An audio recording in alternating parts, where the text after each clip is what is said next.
Getting state public records and FOIA requests with Rob Eno from, was it Red Mass Group? I think I got it right. He's one of the top conservative bloggers here in the state. He's doing some really phenomenal work. He's got a lot of accomplishments underneath his belt, which I'm sure he'll talk about today and share with you some of the stuff he's doing, but also inspire you with ideas and tools so that you can get engaged in this as well. It's about, we need not one voice doing it, but 10,000. So we hope you'll take heed to what he has to say. Big round of applause for Rob joining us today. Before we start, I want to go back to something he was saying about calling people out for what they do on Twitter. We've been tweeting at the #Watchdog MA hashtag, and one of my favorite trolls, Kevin Lochner, from Hull, some of you may know him if you're from that area, decided that he was going to be funny with us. So I posted a picture of a bunch of us, and I said 100 Breitbarts are being born today. And he decided to say that there's a lot of slimy afterbirth in the room. So he called all you guys afterbirth. So we did a little post and we called him out for it. So if you guys have Twitter right now, if you can do me a favor, and you can go on Twitter and tweet that. So on your devices, go on Twitter, tweet that, and tell them that you're not afterbirth. So, and then we'll start the presentation. He doesn't have anything better to do. So that's, you gotta call these people out. I'm in battle with these folks a lot. But, if you see, they say don't feed the trolls, but sometimes on Twitter you have to because they overwhelm you. You took the message down. Oh, I'm sorry. I thought everybody was.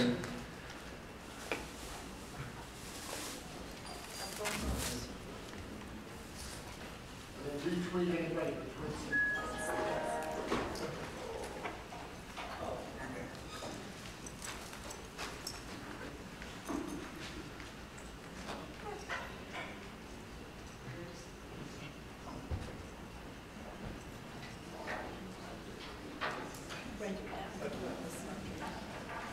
All right, so did everybody get that?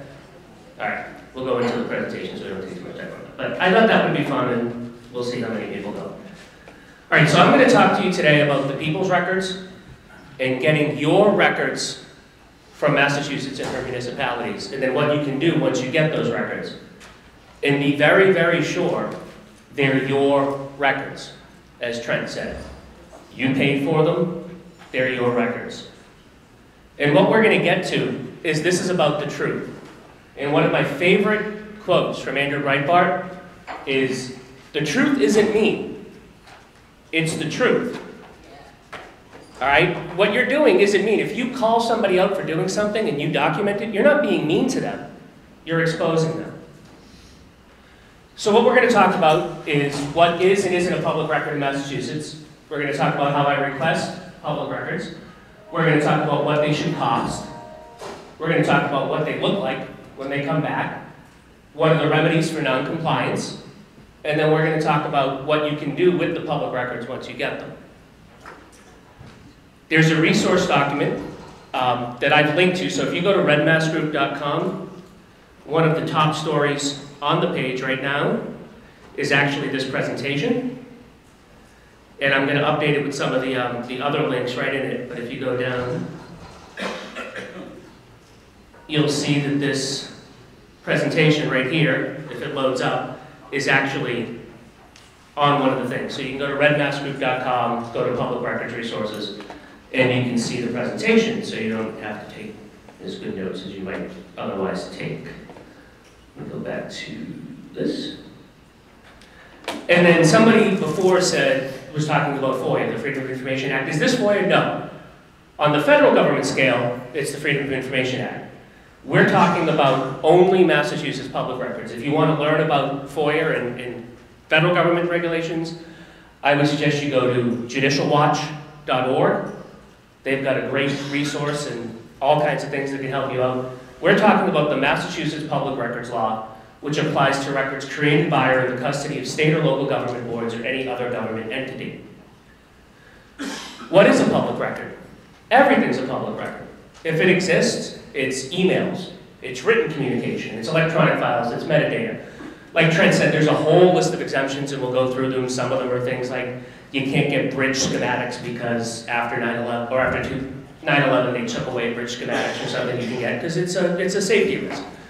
So they have taken some things out. What is exempt? There's specific statutory exemptions to this rule which have been created by the legislature. The exemptions are discretionary to the records custodian, so they can allow it if they want to. And they allow them to do. So what are some of the exemptions? I'm going to go through these real quick. There's the statutory exemption. I ran up against this week in the public records request, and I'm going to show you with the Clean Energy Center. So we have a private equity fund that we fund with some sort of tax that we invest in green energy companies. Well, when I sent in my request to get all the financial information, they said, well, we can't tell you what our investment's worth because that would be divulging their trade secrets. And it's written right into law. So you can invest in the company, but you can't find out how your investment's doing. So that was one of those statutory exemptions. There's personnel rules. If you want to find out why somebody got fired, you can't find that out. There's privacy. They can't give out, your address or somebody's address. There's deliberative process. Anything that's going on. So if Governor Patrick or somebody in the government is trying to make a regulation, you can't get their deliberative process while the regulation is being made. They've exempted that.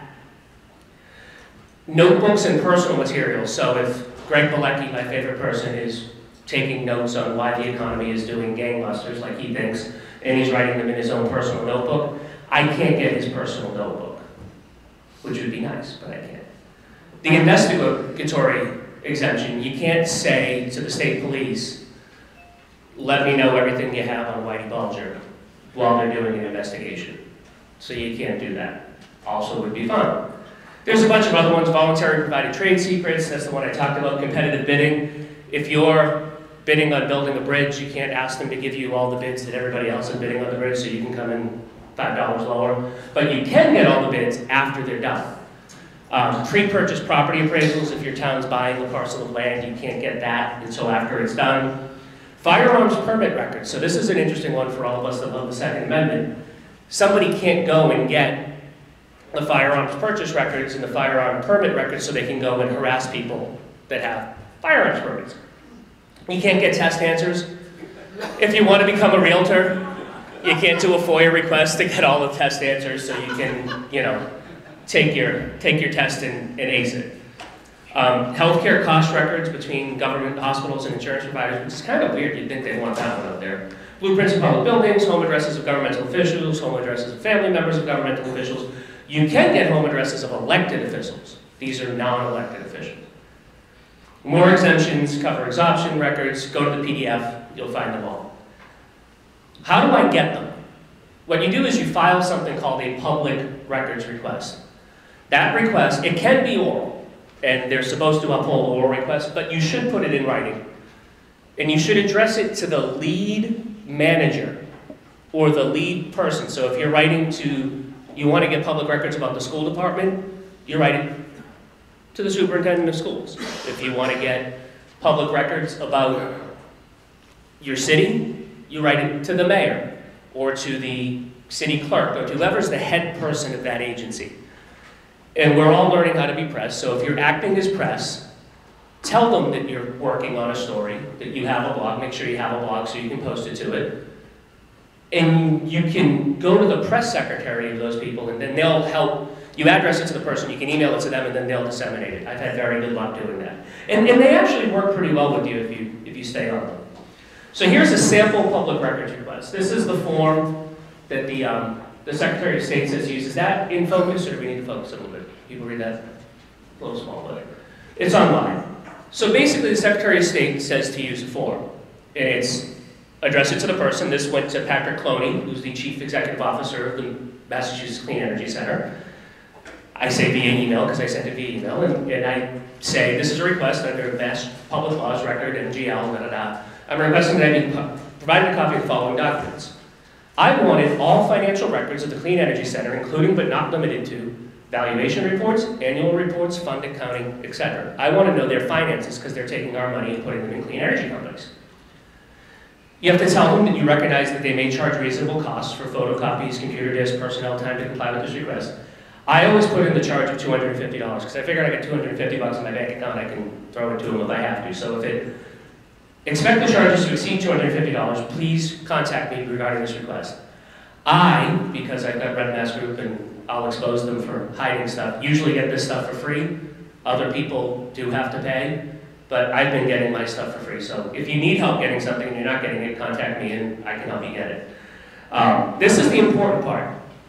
As you are aware, I must be provided this information within 10 days. That's the law. 10 days. Now they're going to try and keep it out. They got 10 days and they got to give you the information. They don't have to give you I'm looking for the information or anything like that. No, they've got to give you what you asked for in 10 days because that's the law. If you cannot comply with this request, please provide an explanation in writing. And I added this part. This is not there. I want them to know that I know the remedy. If I am not granted access to the documents within 10 days, I will exercise, as is my right, filing an appeal with the Secretary of State, and we'll go through that process. Here's some of the do's and don'ts. Be extremely specific. If you go on a fishing expedition and you tell people, I want every email that your department has sent for 5 years. Well, they've got to have lawyers go and redact all kinds of things, and it's going to cost you, hundreds of thousands of dollars. Be specific. Ask them for what you want. Use a specific time. I want all of the emails between such and such a date from such and such an individual. We talked about the woman earlier a little bit on Twitter that is Elizabeth Warren's press secretary. Well, she was Steve Grossman's press secretary. So what I did yesterday when this all happened is I asked for every email for a specific period of time leading up to the campaign between her and Doug Rubin, who is Elizabeth Warren's campaign consultant, because I want to see if she was helping the campaign on company time. So I'll get those emails back. Something might be there, something might not be. If you want to do a specific event, the public records request I'm going to show you that I got back was around A123 Systems. They're a battery maker that is basically going bankrupt for falsifying all kinds of things, and they got money. They got awarded by a quasi-public agency the Gold Award for being a great company. And the governor and Greg Bilecki spoke at it. So I wanted to see, well, show me your thought process on this. I want all documents relating to them getting this award. And I got it back. And that's what led me to this Clean Energy Center thing, but it leads you to other things. You can keep going on. They are required to provide it to you in 10 days. It's not 11 days, it's not 200 days, it's 10 days. If you do not get your records request in 10 days, they have violated the law. They have non-responded. Even if they send you a letter that says, hey, we're compiling it, we'll get it to you when we do, no. If you don't have your records in 10 days, they have not complied. You may email the Public Records Division at the email here, and again, this is online, or call them at the phone, and then what they're going to ask you to do is send your public records request and send that they haven't gotten back. And there's an appeal procedure that can be found there. And then the Secretary of State will help you. 10 business days? 10 calendar days. It says 10 days, so that's 7 business days. It does not say business days. It says 10 days, so I'm taking it as calendar days. What comes back? Usually a letter or email stating they have your request and are processing it. If you can establish that you're actually a journalist, you can usually get the fees waived. Like I said, I've not had to pay for them. And then you get the records themselves. So let me show you what one of those records requests comes back like. So this is from my favorite person, Greg Bilecki's office. He sent an email in the public records request, and it's regarding the gold medal award to A123 Systems. And I got a whole bunch of records about their award. They come back like this. They tell them here, this is, will you participate, Deval Patrick? It's a follow-up. These are the winners. It's the press release. But the really interesting thing is, we're going to get to it. Here is the governor's talking points for the award ceremony.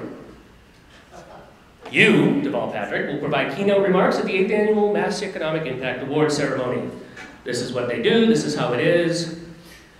Several of the companies being you have made investments in on behalf of the Commonwealth of Massachusetts. And here's what those investments are. A123 Systems, you gave them a $5 million forgivable loan. Doesn't have to come back. If they don't pay it, oh, it's forgivable.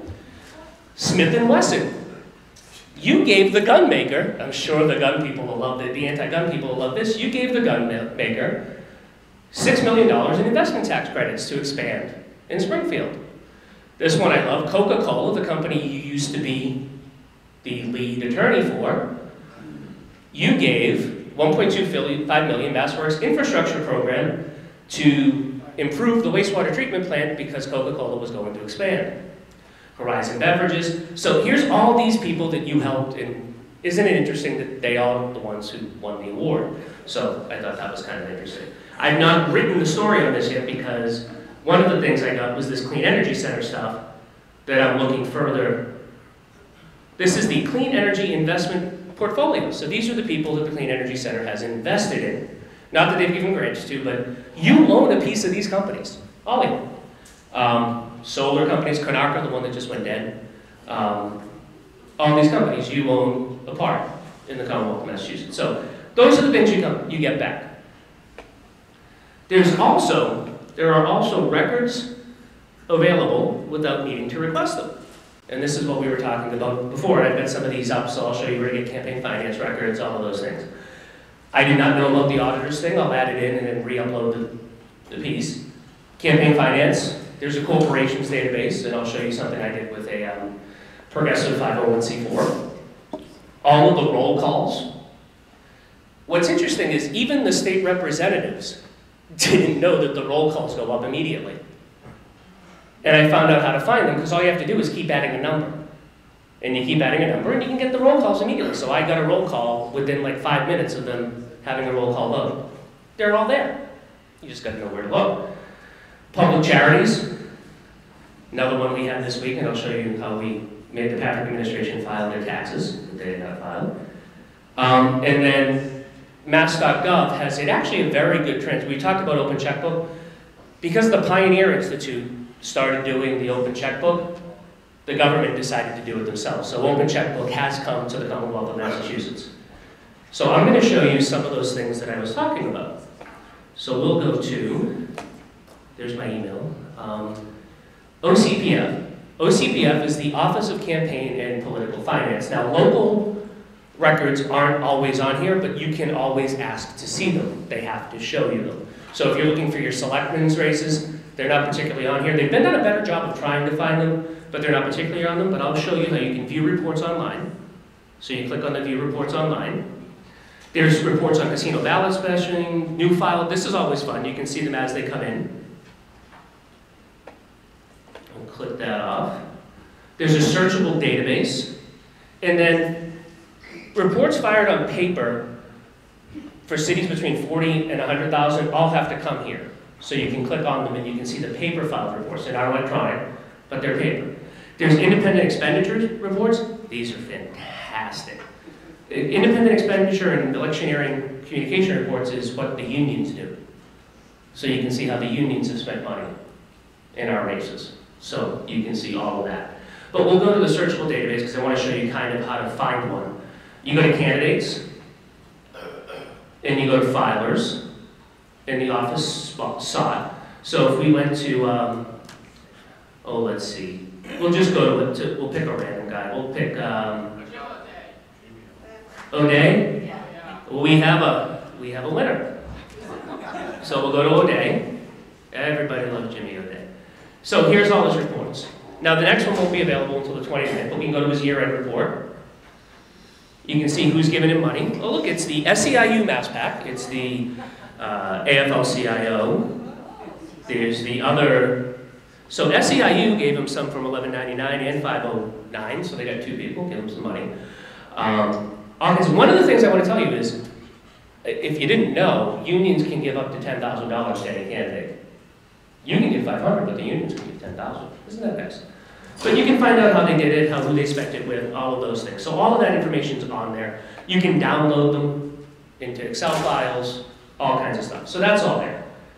The Massachusetts, and I want to show you one of the fun things that I did with that. So this Kevin Lochner guy is actually helping this gentleman called Steve May. And Steve May decided that he would use his campaign account to fund his fast food habit. So he has diabetes, and he said that in order for me to, I have diabetes, in order for him to perform at a functionable level, that he needed to eat often in the day, and since he was campaigning and he needed to look presentable to people, because he was obviously meeting people every single day during last year when the election wasn't until 12 months away, that he had to go and eat. So we put up that you can't use it. Kevin went and called out David Bernstein for making the joke about him. But here we go. So here are Kevin, and I gotta go in so you can see it a little bit better. So here are Stephen May's expenditures. The top one from 7/1/2011 to 12/31/2011 was food at $1,650. Now that's fine. You can have some fundraisers. You buy some food for some fundraisers. Da-da-da-da-da. Well, actually, he spent $8 a day, or food in $8 a day, in $8 per thing increments. So he bought food $8 at a time, a bunch of different times. So here's where he spent his food at. He bought some Subway, and some Wendy's, and some Burger King, and some Dunkin' Donuts, and some Mickey D's, and some KFC, and some Stop and Shop. I love this one, the Pizza Box. The Pizza Box got some good business. Taco Bell, Panera, and a bunch of other places. Where's the insulin? So that's, so basically, 51% of those expenditures were outside of his district. So if he was campaigning, why was he buying over half the food outside of his district? All right, so it's unbelievable but you can get this stuff, and then you have fun with it, and you put it up there. So that's, what I'm gonna do is I'm gonna show you the resources, and then I'm gonna show you what I've done with them, just because you need to be thinking, you gotta tell the story. The resources are good, but you gotta tell the story with them. So we'll go back to the next one. So then there's the Massachusetts Corporation Database.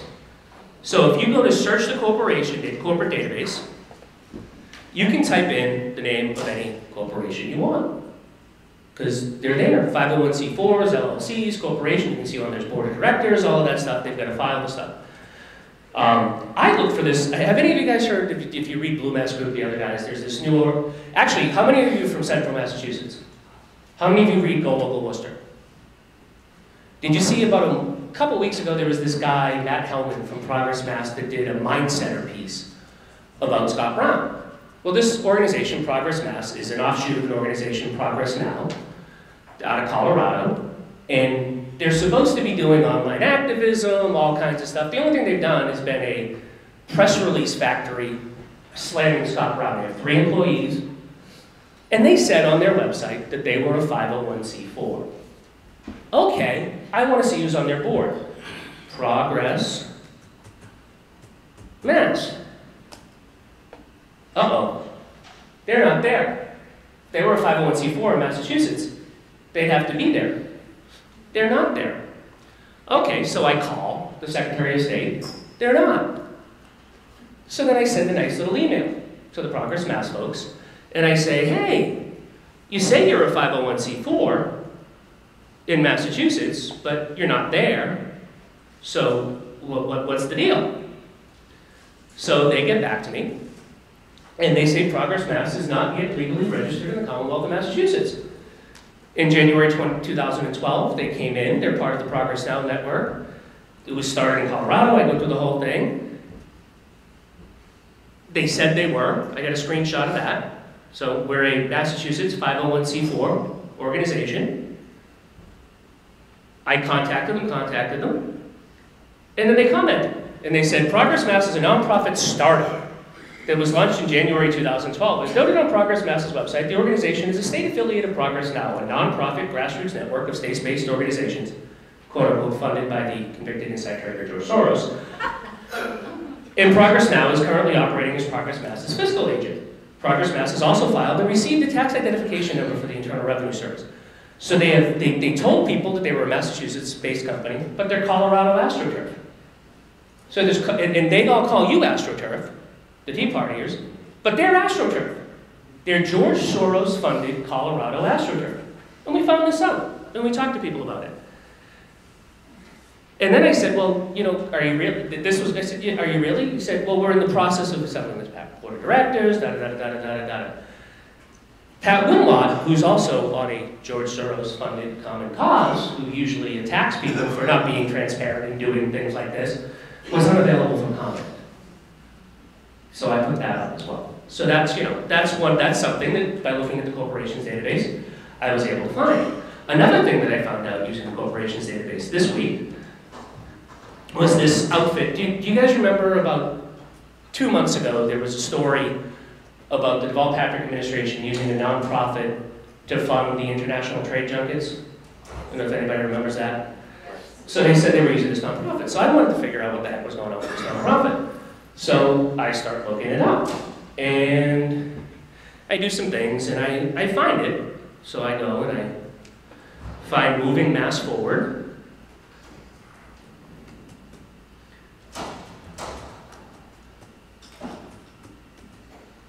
We go on and it's there, believe me, it's there. So if I didn't find a couple of things and they're not there. So then I go to the charity website, because they're a 501c3 and you're supposed to register with the Attorney General, and I look for them. And they're not there. So I call the Attorney General's office and say, you know, what's up? They got back to me and said, oh, they got some time to register, so I let it pass. Well, in the meantime, the original person I sent the email to got back to me and said they're not in compliance. So myself and Secretary Bilecki's office had a nice little email exchange. And while they were in compliance with the Secretary of State, they had not filed their taxes for the year for that particular, oh, where is this one? Nope. Here we go. So they had not filed their Form 990, which is their taxes, which lists how they spend their money for the year. And because I went back and forth with them on Tuesday, and you can see this document up on Red Mass Group, they both filed with the Attorney General, like they should have. They had some time, but you know, openness and transparency, they should have. And they filed their late taxes that they should have filed in November. So they filed them yesterday. Now what's interesting is, through the tax filing, we'll go and see, and you're gonna like this, through the tax filing, they said that in March of 2011, they used this nonprofit to fund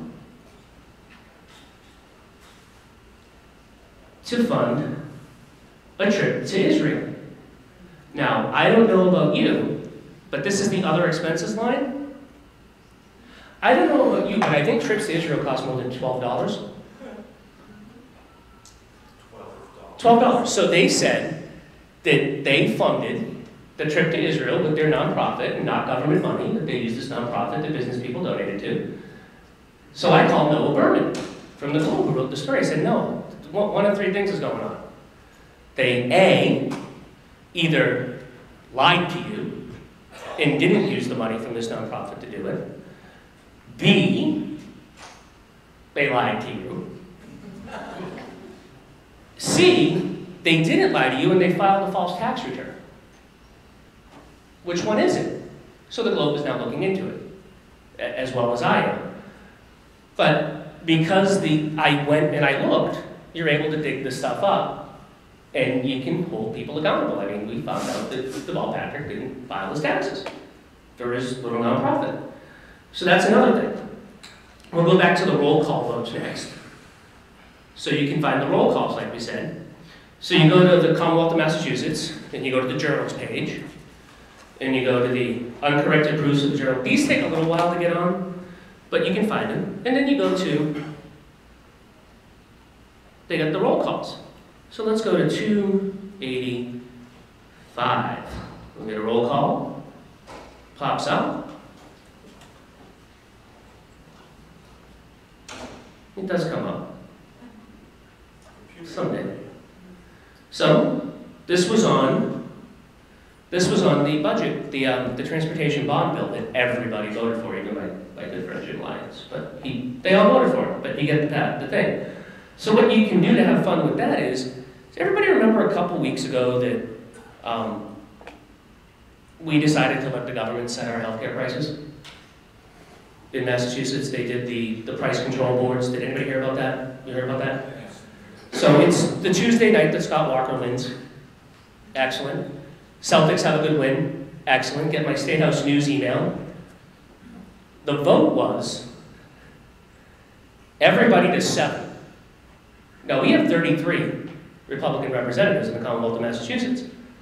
And it was everyone to 7 voted for, price controls and 5-year plans and communism, basically. And that's where I draw the line. And he was talking about this, people changing their votes. That's where I kind of drew the line. So that night, I found the roll call. I linked to it.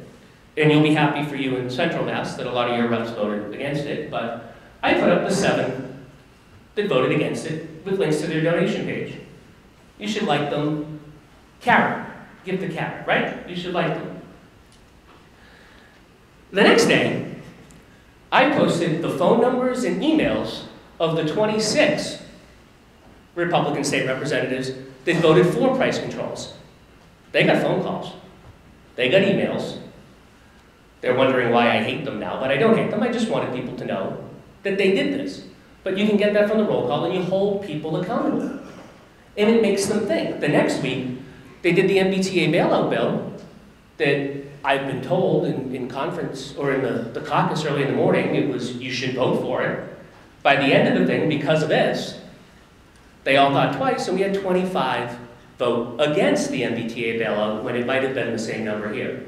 So you've got to hold people accountable, whether they're Republicans or whether they're not, because we're not going to grow the party and we're not going to grow the movement if we don't hold the people that we've already helped get elected to standards. And I'm going to go through a few more that I've done. You can go to the recovery website and get a bunch of information on recovery things. So there's an open thing. The recovery is down here somewhere. But you can get the recovery information. I went to the recovery information. I found out that one of the green energy grants went to fund a teen center in Lowell. It's a green energy grant doing funding a teen center in Lowell. So I put it up. And this was before I learned the most important thing, which I'm going to leave you on. And he said it a couple times. So we showed you how you tell a story. Public records are a record of the truth. You can find out what the public record officials have been out buying, what they're up to. You can often request more records because you find something and you want to find something more of. But the final takeaway is, and then I'll open up to questions, is the records are the truth. You need to tell a story with them. But fairness dictates that you should give a live person a chance to respond. And I'm going to blow this up because this was one of the things that's changed the ways that I blog. 2 weeks ago, I went to a training center that the Heritage Foundation and the Watchdog people, the Franklin Center, put on. And John Fund got up at the Breitbart Awards, and he goes, you know what, the one thing, he's a cranky old, the one thing that upsets me about you bloggers is that you don't use that 19th century technology called the telephone. Call the people you're writing about and ask them for comment. Your story will be better for it, I guarantee it. Even though you're a conservative, you're writing a blog. You actually owe it to them, and it's something that I got a little bit about when I put up all the votes and people were like, hey, how come you didn't call me to see why I voted that way? You gotta call them. You gotta ask them. And they may give you no comment. And then you get gems, like the gem that I got from Kevin Frank at the Massachusetts Democratic Party that says, well, we don't comment to partisan political organizations. And you put that up, and it's funny, but that was because I wrote 3 stories where he said Kevin Frank was given multiple opportunities to comment, and he didn't comment. So if you learn anything today when you're talking about somebody, call them. Let them tell their side of the story. And present their side of the story the way that they said it. So we'll open the floor for questions. Anybody? Who do you interact with at the Globe and the Herald, and who are the contacts, or who do you interact with the sort of straight shot mainstream media? So look at the stories that people are writing. Almost all of them have their email at it. No, but who you know what's that? No, that's what I'm saying. Is look at whatever you have information on. Look on the Globe for who is writing stories about the stuff you have information on. Their email will be there. and then you contact the reporter. Don't contact the Herald. Who's receptive is more or less? They pretty much all are. If you can show that somebody's lied to them, they're very receptive. But it's all a relationship building thing. I've had 5 years to build a relationship, so you know it's all a relationship building thing. But they'll get back to you. I mean, they will. They are overworked beyond belief. We talk about, and Aaron talked about it a little bit earlier. We talk about people not writing stories, and a lot of it isn't because they don't want to. And I've actually found I want to ask a quick question, because everybody beats up on the Boston Globe. Who broke the Sal DeMacy story? Boston Globe. Who broke the probation story? Who's broken all of the stories on public corruption in the past 5 years in the Commonwealth of Massachusetts? Boston Globe. They want to get to the truth. And if you can help them get to the truth, they'll love you for it. But show them factual information. Don't show them your opinion. Be professional, show them factual information, they'll talk to you. And they did the Chelsea housing. Yeah, Michael Huffman. It was. That's Sean's friend, Mr. Drake Forum. Who here writes, but before I go, just one final thing. Who here writes a local blog focused on their town? All right, make sure you see me after, and so I can get your links. And if you've got a story that you want, to be amplified, please email me. I'll put it up if it's good, because I've got people people read the site now. I mean, it's one of those sites that it's about 1,500 people a day across the state, but those 1,500 people, like we were talking about, are all the state reps in the governor's office, and those people. So if you've got a story, send it to me, and I'll put it up. So if there's no more questions, I think I'm holding you from lunch, so I don't want to be that guy.